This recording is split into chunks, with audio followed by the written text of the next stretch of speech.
ونعوذ بالله من شرور أنفسنا ومن سيئات أعمالنا من يهده الله فلا مضل له ومن يضلل فلا هادي له وأشهد أن لا إله إلا الله وحده لا شريك له وأشهد أن محمدا عبده ورسوله أما بعد. برادران اسلام، آداب مسجد کا سلسلہ ہم سماعت کر رہے ہیں۔ مسجد کے آداب اور مسجد کے احکام میں ایک ادب، ایک حکم یہ بھی ہے کہ جب ہم گھر سے مسجد کے لیے نکلیں تو اللہ کے نبی صلی اللہ علیہ وسلم کی یہ سنت رہی ہے کہ جب آپ گھر سے مسجد کے لیے نکلتے تھے تو آپ یہ جامع دعا پڑھتے تھے: اللہم اجعل فی قلبی نورا وفی لسانی نورا وفی سمعی نورا وفی بصری نورا اللہم اجعل خلفی نورا وامامی نورا واجعل من فوقی نورا ومن تحتی نورا اللہم اعظم لی نورا۔ یہ ایک بڑی جامع دعا ہے جس کے اندر اللہ کے نبی صلی اللہ علیہ وسلم مسجد میں آتے ہوئے دعا کرتے تھے: اے اللہ میرے دل میں نور بھر دے، اے اللہ میرے کانوں یعنی میرے سماعت میں نور بھر دے، میری زبان میں نور کر دے، میری آنکھوں میں نور کر دے، اے اللہ میرے اوپر، میرے نیچے، میرے پیچھے، میرے دائیں، تمام جوانب میں اے اللہ تو نور کر دے۔ اللہم اعظم لی نورا، اے اللہ تو میرے لیے نور کو بڑھا دے، یعنی مجھے تو نور میں نہایا ہوا انسان بنا دے۔ یہ اللہ کے نبی صلی اللہ علیہ وسلم دعا کرتے تھے، جس سے یہ معلوم ہوتا ہے کہ یہ مسجد صرف مسجد نہیں بلکہ یہ مسجد مرکز انوار ہے۔ یہاں روشنیوں کی برسات ہوتی ہے، نوروں کی برسات ہوتی ہے۔ اسی لیے آگے جب آپ گھر سے نکلے تو اسی صورت میں یہ جامع دعا پڑھتے ہوئے آئے: اللہ رب العالمین سے ہدایت کا نور مانگے، اللہ رب العالمین سے قرآن مجید کا نور مانگے، اللہ رب العالمین سے وحدانیت کا، اللہ رب العالمین سے عبادت کا، اللہ رب العالمین سے لگاؤ کا، ان تمام چیزوں کا اللہ رب العالمین سے نور اور ہدایت طلب کیجیے۔ یہ وجہ ہے کہ اللہ کے نبی صلی اللہ علیہ وسلم اس جامع دعا کو پڑھتے تھے۔ اور اسی طریقے سے دوسرا ادب یہ ہے، جب آپ مسجد کے اندر آئے تو ایسی صورت میں اس بات کا خیال کریں کہ آپ پہلے کون سا پیر رکھتے ہیں۔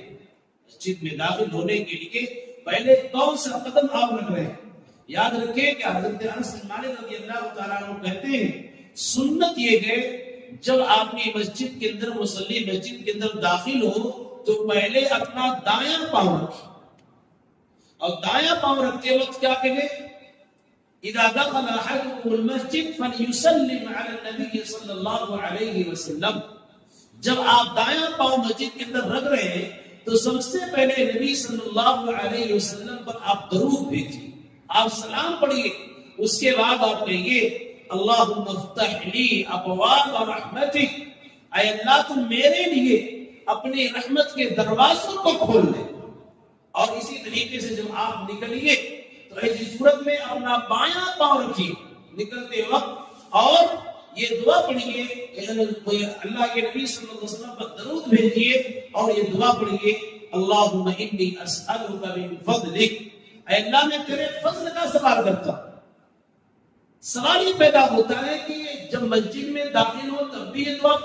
پڑھنی چاہیے گویا کہ، اس لیے کہ اللہ رب العالمین کے فضل کا سوال ہے، اللہ رب العالمین سے فضل مانگنی ہے۔ تو اس سلسلے میں سورہ جمعہ کی اس آیت کو ہم اور آپ اپنے ذہن میں رکھیں کہ اللہ رب العالمین نے فرمایا: فَإِذَا قُضِيَتِ الصَّلَاةُ فَانتَشِرُوا فِي الْأَرْضِ وَابْتَغُوا مِنْ فَضْلِ اللَّهِ۔ جب نماز پڑھ لی جائے اس کے بعد زمین میں پھیل جاؤ اور اللہ رب العالمین کے فضل کو تلاش کرو۔ معلوم یہ ہوا کہ نماز کی ادائیگی کے بعد ہم نکلتے ہیں مسجد سے، اللہ رب العالمین سے فضل کا سوال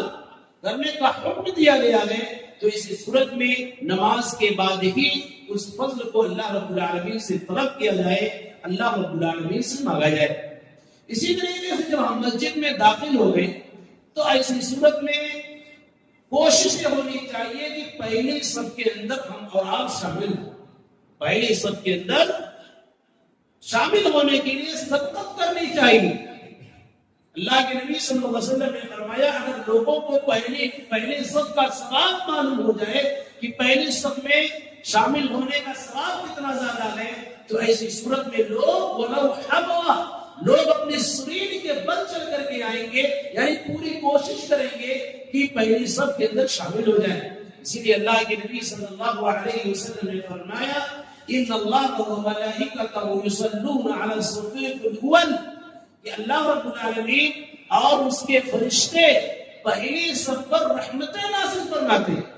رحمتیں اللہ رب العالمین نازل فرماتا ہے جو پہلی صف میں ہوتے ہیں۔ یہ کتنی بڑی فضیلت ہے۔ ایک دوسری روایت کے اندر ہے ان اللہ وملائکتہ یصلون علی میامن الصفوف، لیکن یہ روایت کمزور اور ضعیف ہے۔ بہرحال معلوم یہ ہوا کہ پہلی صف میں شامل ہونے کا اہتمام کرنا چاہیے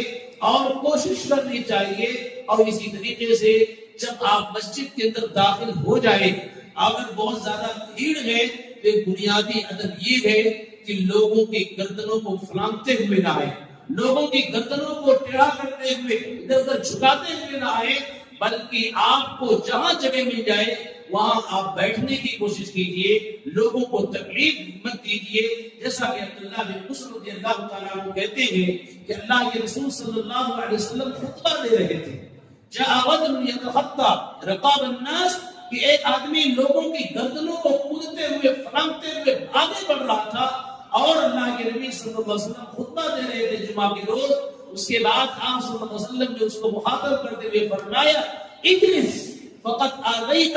بیٹھ جاؤ، تو وہی بیٹھ جاؤ، اس لیے کہ تم لوگوں کو اپنے عمل سے اپنے فعل سے تکلیف دے رہے۔ معلوم یہ ہوا نمازیوں کا احترام کرنا چاہیے، نمازیوں کو تکلیف دینے سے باز آنا چاہیے، اس لیے کہ اللہ کے نبی صلی اللہ علیہ وسلم نے صحابہ رسول سے کہا اجلس فقط آذیت، تم بیٹھ جاؤ اس لیے کہ تم تکلیف دے رہے ہو۔ اس سے معلوم یہ ہوا کہ جہاں جگہ مل جائے وہاں بیٹھنے کی کوشش کرنی چاہیے اور لوگوں کی گردنوں کو پھلاتے ہوئے، لوگوں کو تکلیف دیتے ہوئے نہیں آنا چاہیے۔ اسی طریقے سے مسجد کے آداب میں ایک اساسی ادب یہ بھی ہے، اور مسجد کے تقدس اور احترام کا تقاضا بھی ہے کہ مسجدوں کے اندر آواز بلند نہ کی جائے،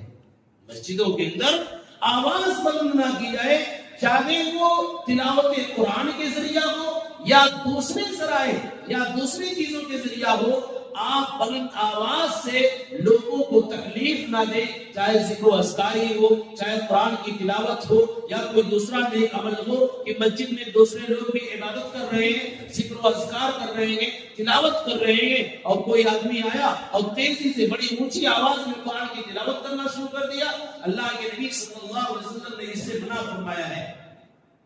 آپ دیکھیں کہ اللہ کے رسول صلی اللہ علیہ وسلم اعتکاف میں بیٹھے ہوئے، اور اس اعتکاف میں بیٹھے ہوئے آپ نے کچھ لوگوں کو دیکھا، کچھ لوگوں سے سنا کہ بلند آواز سے اونچی آواز میں قرآن کی تلاوت کر رہے ہیں۔ آپ صلی اللہ علیہ وسلم نے اپنے پردے کو ہٹایا، جس خیمے میں آپ بیٹھے ہوئے تھے اس خیمے کے پردے کو ہٹایا اور لوگوں کو مخاطب کرتے ہوئے فرمایا الا ان کلکم مناج ربہ، یعنی مسجد میں بیٹھے ہوئے تمام لوگ اپنے رب سے سرگوشی کر رہے ہیں،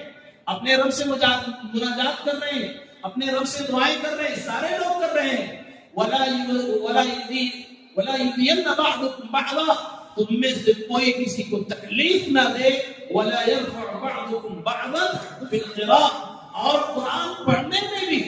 اونچی آواز مت کرو، اونچی آواز سے لوگوں کو تکلیف نہ دو۔ بہت مرتبہ ایسا ہوتا ہے، کوئی آدمی نماز پڑھ رہا ہے، نفل نماز پڑھ رہا ہے، ذکر و اذکار میں لگا ہوا ہے، اور کوئی صاحب آئے بلند آواز سے قرآن کی تلاوت کرنا شروع کر دیے۔ اب وہ یہ سمجھتے ہیں کہ میں نیک کام کر رہا ہوں، مجھ کو تو کرنے کا پورا اختیار ہے، اتھارٹی ہے۔ نہیں، شریعت منع کر رہی ہے کہ اگر دوسرے لوگ ذکر و اذکار میں مشغول ہوں یا دوسرے لوگ تلاوت قرآن کر رہے ہوں، نوافل کا اہتمام کر رہے ہوں، ایسی صورت میں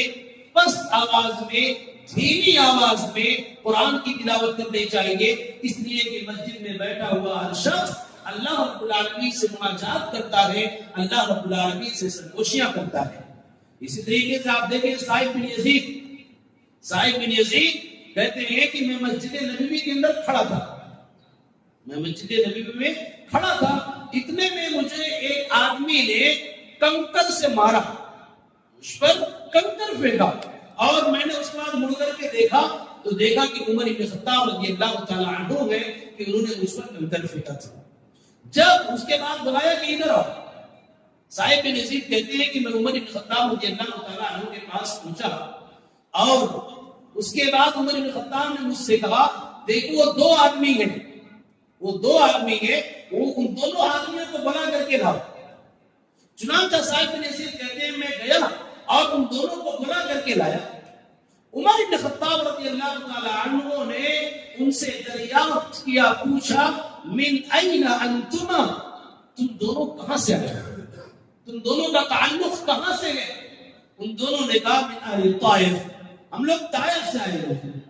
شہر طائف سے ہم لوگ مدینے میں آئے ہوئے ہیں۔ عمر بن خطاب رضی اللہ تعالی عنہ نے کہا لو کنتما من اہل المدینہ لاوجعتکما، اگر تم دونوں کا تعلق مدینے سے ہوتا، یعنی تم دونوں مدینے کے رہنے والے ہوتے تو تم دونوں کو میں بہت سزا دیتا، آج مارتا میں۔ ترفعان اصواتکما فی مسجد رسول اللہ صلی اللہ علیہ وسلم، تم دونوں مسجد نبوی میں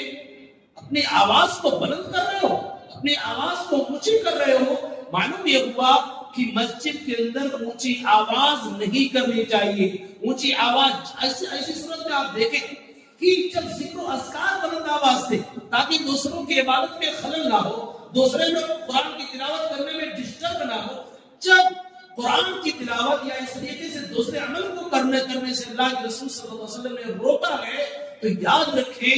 دنیاوی باتیں، بے مقصد کی باتیں، فضول باتیں مسجد میں بیٹھ کر بلند آواز سے آپ کریں گے تو ایسی صورت میں شریعت اسلامیہ اسے سختی کے ساتھ روکے گی، جیسا کہ عمر بن خطاب رضی اللہ تعالی عنہ نے ان دو آدمیوں کو ڈانٹا کہ تم دونوں مسجد رسول صلی اللہ علیہ وسلم نے اونچی آواز سے گفتگو کر رہے ہو، اس لیے چاہیے کہ مسجد کے آداب کا خیال کیا جائے، مسجد کو مسجد سمجھا جائے اور مسجد کے احترام و تقدس کا خوب اہتمام کیا جائے جو اس کا تقاضا ہے، اس لیے کہ مسجدیں بڑی اہم ہوا کرتی ہیں، مسجدیں سماج اور معاشرے میں بہتر کردار ادا کیا کرتی ہیں، اور مسجدوں سے بہتر کردار اسی وقت آئے گا جب ہم مسجدوں کے تقدس کا خیال کریں گے، مسجد کا احترام کریں گے، مسجد کے آداب اور مسجد کے احکام کو ملحوظ رکھیں گے۔ اللہ رب العالمین سے دعا ہے کہ الہ العالمین ہم تمام لوگوں کو مسجد کے آداب اور مسجد کے احکام کو ملحوظ رکھنے کی توفیق عطا فرما، اور اگر مسجد کے احترام اور تقدس میں کچھ کوتاہیاں ہم سے ہو رہی ہیں تو ان کوتاہیوں کے الہ العالمین تو معاف فرما دے اور اصلاح کی توفیق عطا فرما۔ آمین تقبل یا رب العالمین۔ اقول قولی هذا واستغفر الله لي ولكم ولسائر المسلمين۔